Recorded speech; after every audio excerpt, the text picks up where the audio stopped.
The journey began with hope, but it ended the moment the train stopped. A young woman steps down onto a dusty, sun-baked railway platform in a remote frontier town. She carries only a single suitcase and a heart full of expectations. Months earlier, she had agreed to a mail-order marriage arrangement with a man she had never met. His letters had been polite, even warm, describing a peaceful life in the West, a small home, and a future built on trust. For someone trying to escape uncertainty in her own past, the promise felt like a doorway into stability. But as she looks around the station, something feels wrong.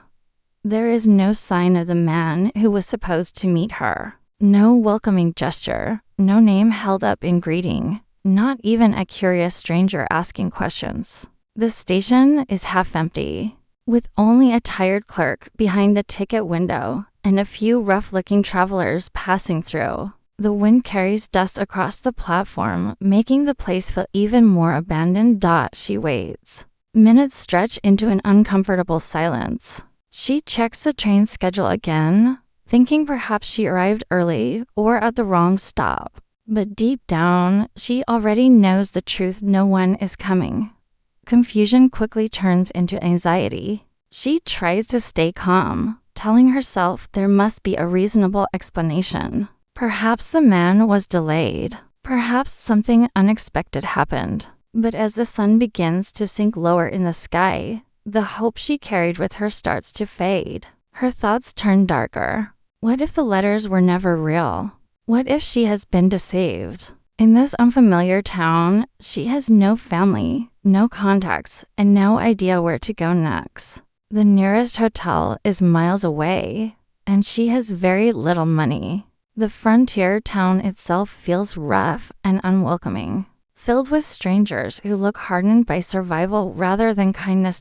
As she stands there, unsure and vulnerable, she becomes aware of attention around her. A few men near the general store begin glancing in her direction. At first, it seems harmless, but their lingering stares make her uneasy. One of them whispers something to another, followed by a low laugh. The station suddenly feels less like a place of arrival and more like a place of exposure. She grips her suitcase tighter. It is at this moment that a figure appears at the edge of the platform, a tall cowboy, weathered by sun and labor, moving with quiet confidence. He doesn't rush, but he notices everything: the isolation, the tension, and the growing unease in the air. He pauses a short distance away, studying her carefully, as if trying to understand her situation without intruding. She notices him too, but doesn't speak. In a place like this, trust is not automatic. Before anything can be said, the situation shifts. The men who had been watching her begin to move closer, their interest no longer subtle. The atmosphere becomes charged with quiet threat. She realizes she is no longer just abandoned, she is exposed in a place where she does not understand the rules. The cowboy steps forward slightly, still silent, still assessing.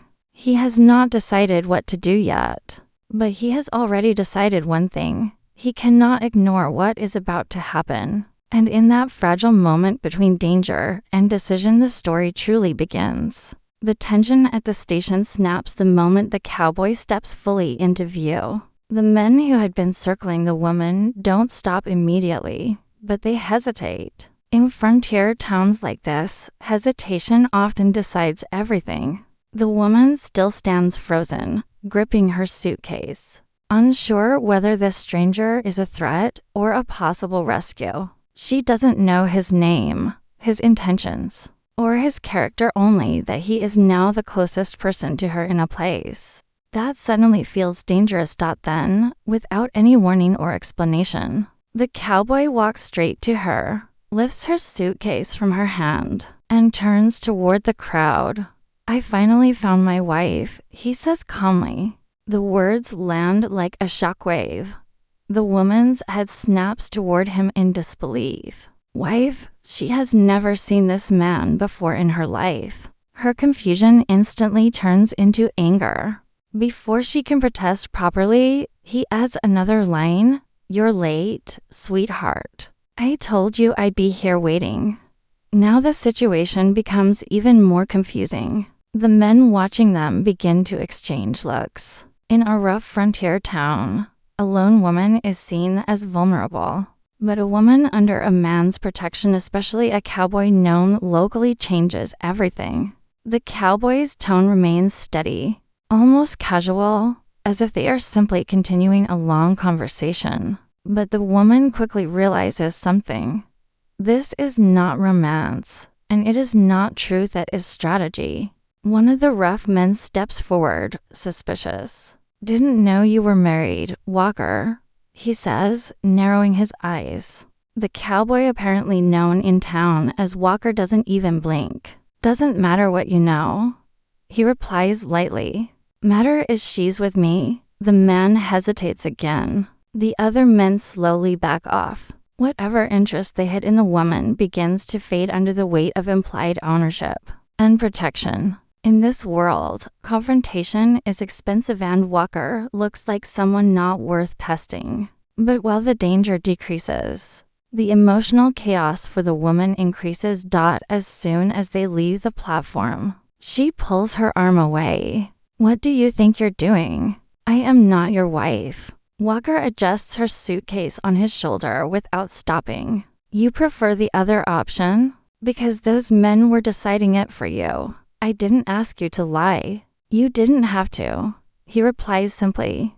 This makes her even more furious. She follows him down the dirt road as he leads her toward a wagon. "You can't just declare people as your wife like it's a weather report." He glances at her for the first time properly, a faint smirk forming. "Worked though, didn't it?" The wagon ride becomes its own chaotic scene. The road is uneven, throwing them side to side. She insists on sitting as far from him as possible, while he casually drives as if nothing unusual has happened. Every few minutes she demands explanations, and every few minutes he responds with calm, irritatingly simple answers. At one point, she demands his name again. "Walker," he says. "And I'm not your wife." "That's not a name," he replies, completely straight-faced. Despite her frustration, there is a growing realization she cannot ignore, whatever his methods. He did just remove her from a dangerous situation. Still, trust does not come easily. His humor feels strange in such a serious world, and his calmness borders on arrogance. When they pass a group of riders on the road, Walker casually places an arm behind her seat, reinforcing the illusion. She stiffens immediately, but the riders nod respectfully and continue on. Only when they are finally alone on the open road does the reality settle in. She is no longer stranded at the station, but she is now tied, at least in appearance, to a man she does not understand. And in the distance, the town slowly disappears behind them, along with her old expectations of what her new life was supposed to be. By the time the wagon reaches the ranch, the woman expects at least a moment of explanation, maybe even an apology for the strange situation at the station. Instead, she is greeted by dust, noise, and controlled chaos. The ranch is large, stretched across rough land surrounded by hills and open plains. Horses move in restless herds, workers shout instructions, and fences look like they are constantly one storm away from collapsing. It is nothing like the peaceful home she imagined from the letters. Still, it is alive in a way the town never was. Walker leads her through the entrance like nothing unusual has happened. The workers immediately notice her, and more importantly, notice how Walker introduces her without hesitation. "This is my wife." She nearly trips at the words. Before she can correct him, someone whistles in surprise. Another worker grins. "Didn't know you finally settled down, boss." She immediately turns to Walker, furious. But he just keeps walking. "Temporary arrangement," he mutters under his breath, barely audible to her. That only confuses her more. Inside the main house, things become even more absurd. She is given a room not as a guest, but as the wife. She insists on correcting everyone, but every correction is brushed off or misunderstood. The ranch staff assume she is simply shy or newly married. Walker, meanwhile, behaves like this entire misunderstanding is a normal part of life. Days pass, and she begins to realize something important. Leaving immediately is not easy. The nearest town is far, transportation is limited, and the ranch sits in an isolated stretch of land. Walker says she can leave whenever she wants, but also mentions, casually, that the roads are not safe for someone traveling alone. That statement alone makes her pause. She tries to maintain distance from him, but ranch life keeps forcing interaction. One morning, a horse breaks loose, causing chaos among the workers. Walker is out handling another issue, so she steps in unexpectedly, using calm words and instinct to guide the animal back into control. The workers are impressed. Walker, returning late, simply raises an eyebrow and says, "Didn't expect you to be useful." She hates that she feels a small sense of pride. Another day, a cooking disaster turns the kitchen into smoke and panic. She tries to fix it, while Walker walks in, sees the situation, and quietly says, "So, you're also dangerous inside buildings." The workers laugh. She does not. Despite the teasing, there are moments where the facade slips. Walker teaches her how to ride properly so she won't fall behind if she ever needs to travel. His hands guide the reins carefully, not forcefully. For a brief moment, the distance between them feels smaller. She notices things she doesn't want to notice: how he watches over the ranch, how workers respect him, how quickly he reacts when anything feels off. He is not just pretending to be a cowboy. He is someone who carries responsibility like second nature. At the same time, she notices something else. The town's danger was not imagined. Strange riders are seen at the edge of the property. Men ask questions in nearby settlements about a missing woman from the station. It becomes clear that her arrival is not just a coincidence, it is tied to something larger, possibly involving land ownership or hidden agreements connected to her failed fiancé. Walker becomes more serious when he hears this, though he never explains fully. Instead, he increases security around the ranch. Between these growing threats and daily comedic clashes, something unexpected begins to form. She still argues with him constantly, but now she also relies on him, and he, despite acting indifferent, always seems to appear exactly when she needs help. The ranch, once just a place of confusion, slowly becomes the center of a life she never planned but can no longer easily leave behind. The calm that settles over the ranch after weeks of chaos is deceptive. It feels like the land itself is holding its breath, waiting for something to break.